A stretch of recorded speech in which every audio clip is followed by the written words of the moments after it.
right, hello wine drinking people.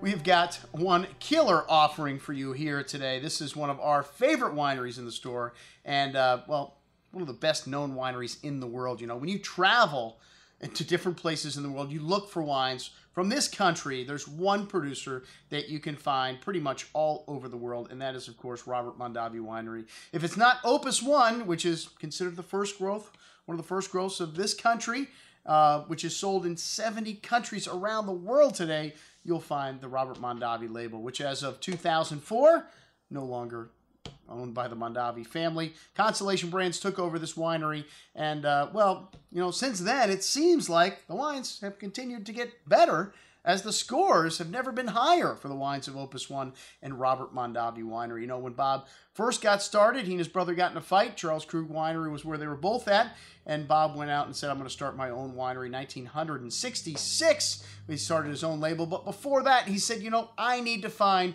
a great vineyard site, because he understood the fact that great wines were made in the vineyard. He said, if I'm going to make one of the greatest wines in Napa Valley in all the world, I need to find the best possible vineyard, and To Kalon was the vineyard that he chose in Oakville in Napa Valley. And this now is one of the most famous vineyards in Napa. He doesn't own the whole vineyard. There's a couple other people like Andy Beckstoffer that own a big piece of To Kalon, and his wines from To Kalon are, talk about, you know, expensive. Some of them $500-$600 a bottle or more. Well, the Reserve Cab from Robert Mondavi still 100% To Kalon vineyard. And you know what? The Napa Cab, the entry-level Cabernet from the Robert Mondavi Oakville Winery, is 30% To Kalon fruit. That's right. You will not find a better wine from Napa Valley. Well, this wine's $29 on the winery website. I can't even say what we have in terms of a price on this. The lowest price in the country, 2012, an outstanding vintage for Napa. You can close your eyes and point and get great wines.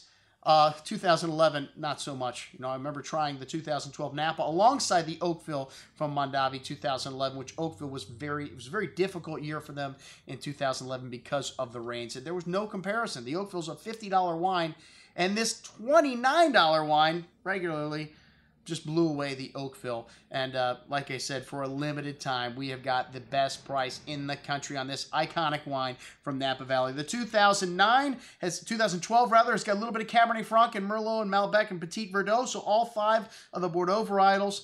30%, as I mentioned, from the original To Kalon vineyard, and this is a classic Napa Valley Cabernet. Lots of red currant, dark cherry fruit, notes of dark chocolate, tobacco spice, and fresh earth loamy notes. Ripe and juicy on the tongue. I remember tasting 300 wines from the 12 vintage while I was in Napa last year for Premiere, and all of them tasted like finished wines, even though most of them were still in the barrel. This wine showing that really lovely early appeal, but wonderful balance in this wine. You can tell even this Napa wine from Mondavi is going to last 10 years in your cellar. And for a wine that's just over 15 bucks, man, I'll tell you, well, for a limited time only on this offering, so we only have a small amount of this Napa Cab from Mondavi 2012. If you want to get the best value that we've had so far from this vintage from Napa, check it out. I'm your host, Andrew Lampasoni, signing off for the Wine Watch, saying remember, always drink the good stuff first.